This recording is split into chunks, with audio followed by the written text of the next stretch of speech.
Bonjour, j'ai postulé auprès des TAF, les terres australes et antarctiques françaises, pour faire un hivernage d'une durée de 1 an sur une île totalement isolée de tout, l'île de Kerguelen. Ça va faire maintenant quelques mois que j'y suis, dans cette base scientifique et cette réserve naturelle, donc sans plus attendre, laissez-moi vous raconter l'histoire de Kerguelen. DM, now she wanna see him. If you wanna link, baby, gotta be the weekend. Située au 49e parallèle, en région subantarctique, ces terres furent découvertes le 12 février 1772 par le navigateur breton Yves-Joseph de Kerguelen de Trémarec. Croyant découvrir un continent, il baptise cette terre France australe. 4 ans plus tard, le capitaine Cook, qui passait par là, montre qu'il s'agit en fait d'un ensemble d'îles et leur attribue le nom de leur découvreur. L'archipel, inhabité lors de sa découverte, resta sans population permanente depuis, exception faite d'une tentative d'installation d'une ferme, quelques occupations ponctuelles pour des activités baleinières et, depuis les années 1950, une présence scientifique française et la création d'une base. Ces îles, d'origine volcanique et au relief montagneux, culminent à 1850 mètres au mont Ross. Les côtes, très découpées, sont entaillées de forges profonds. L'intérieur des terres est parsemé de nombreux lacs et étangs. Et la région occidentale est surmontée par la calotte glaciaire Cook qui s'étend sur 400 km². L'archipel des Kerguelen est tout au long du 19e siècle une halte pour de nombreux navires baleiniers et phoquiers. À partir de 1883, la France veut réaffirmer sa souveraineté sur l'île et envoie un navire de guerre, l'Eure, pour y poser de manière symbolique un drapeau français. Elle accorde aussi une concession à 2 havrais, les frères Bossière, pour l'exploitation de l'archipel. Ces derniers établissent une usine d'exploitation d'huile animale, construite et gérée par des Norvégiens, Port Jeanne d'Arc, en 1908, et un élevage de moutons, en 1912, à Port-Couvreux.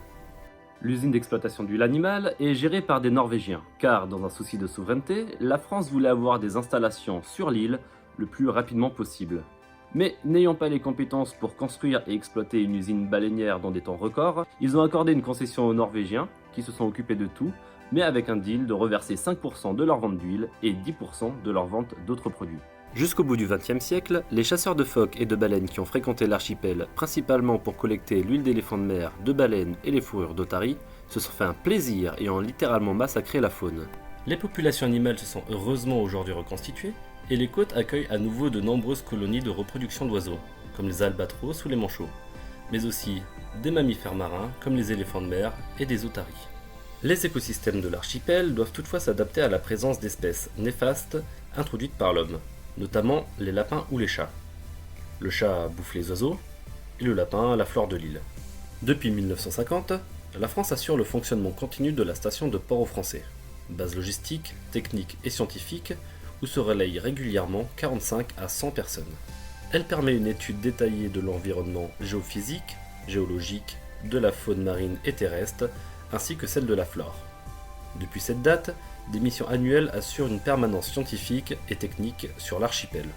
Durant les années 60, le CNES, Centre national d'études spatiales, effectue plusieurs missions dans les régions polaires, grâce à de petites fusées-sondes afin de mieux connaître la haute atmosphère en haute latitude. Ainsi, des fusées françaises seront lancées depuis l'Islande, la Norvège, la Suède ou encore la Terre Adélie en Antarctique. En 1968, le CNES décide de mener une campagne de lancement depuis les îles Kerguelen grâce à 3 fusées-sondes qui seront assemblées et tirées sur l'île. C'est le 15 mars 1968 que la première des 3 fusées-sondes décolle. Elle culmine à plus de 350 km de haut. 2 autres tirs similaires seront réalisés pendant les semaines suivantes. En janvier et février 1975, une deuxième campagne est organisée en coopération avec, tenez-vous bien, l'Union soviétique. En effet, l'île est idéalement située. Une ligne de champ magnétique, partant de Kerguelen, retombe dans l'oblast Arkhangelsk, en URSS. Ainsi, 2 fusées françaises seront tirées en direction d'Arkhangelsk, avec pour mission de libérer suffisamment de charge électrique pour déclencher une aurore boréale en Union soviétique. Les installations du cosmodrome de Plesetsk, situé à proximité, suivront la formation et l'évolution de ces aurores artificielles. Après cette campagne de tir, l'Union soviétique et la France réaliseront plus d'une centaine de lancements de fusées-sondes soviétiques. De nos jours, quelques débris de ces fusées restent encore visibles sur l'île.